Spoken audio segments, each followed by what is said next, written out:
Next, we're back to David Young.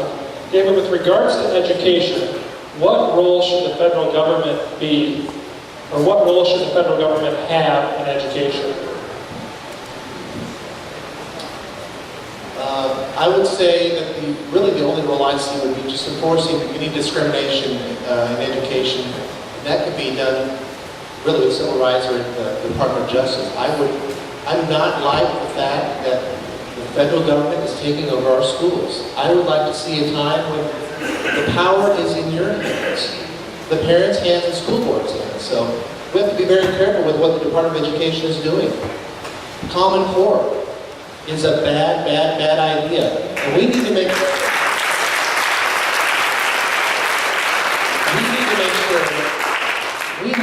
sure that we're educated on what money we're taking from the federal government and why. It seems like too often we're just too eager to take any available funds, and we get them and they're connected to the program, and next thing you know, we are holding something awful in our hands that we're having to force on our students and teachers. So power back to the states with education, power back to the parents, power back to the schools. At the federal level, I would like to see the Department of Education gone away with.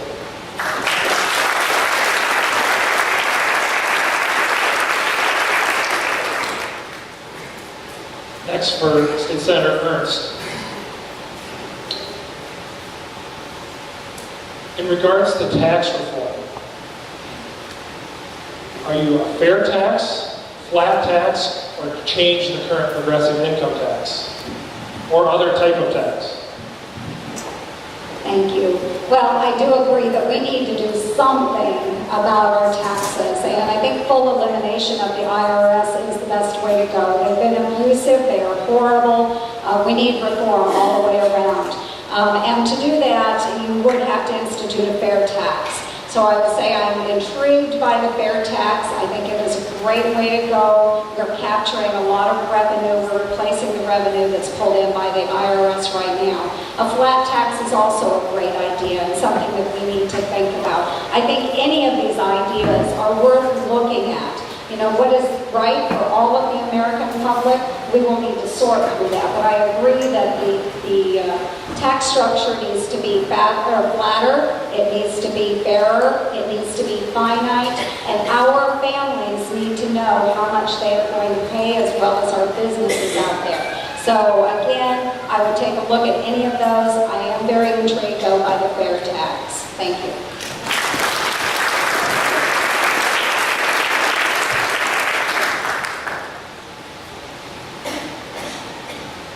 Matt Whitaker.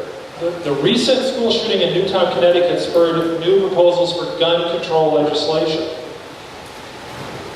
What, if any, gun control legislation can you foresee yourself supporting? None. I think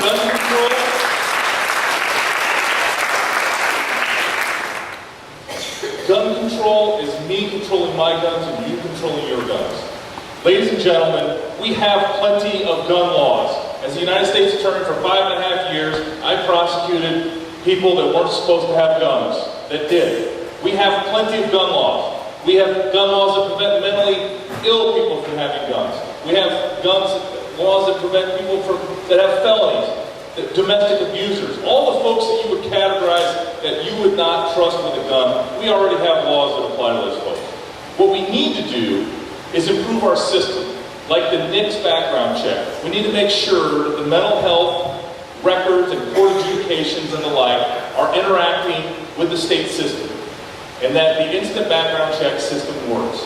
But ladies and gentlemen, from my perspective, as a proud gun owner, we have plenty of gun laws. They just need to be enforced, and we need to be always respectful of loaded guns and teach our children how to exercise their Second Amendment. Whether they hunt or shoot targets or protect us in the police or in the military, we have to teach respect for guns, but we do not need any more gun laws.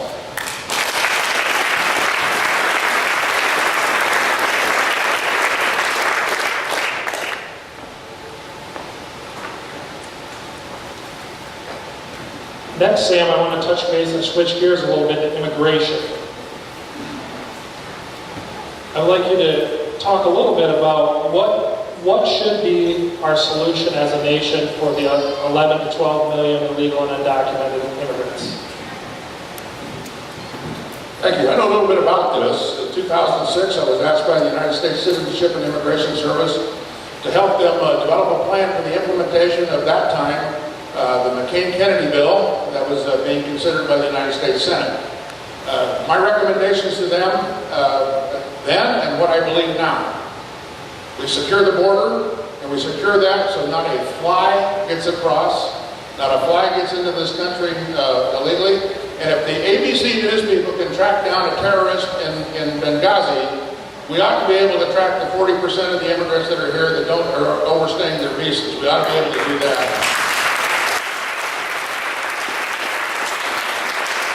We should be able to register all of these people that are here. We have to, and I think that it's improbable that we'll be able to deport them. But through this securing the border for 4 years, registering the people, enforcing E-Verify, which is the employment verification system, and then making sure that if people have violated the law through federal felonies by using identity theft, that they must leave the country. No one should be awarded citizenship in this country and should be rewarded for that by breaking the law. Never.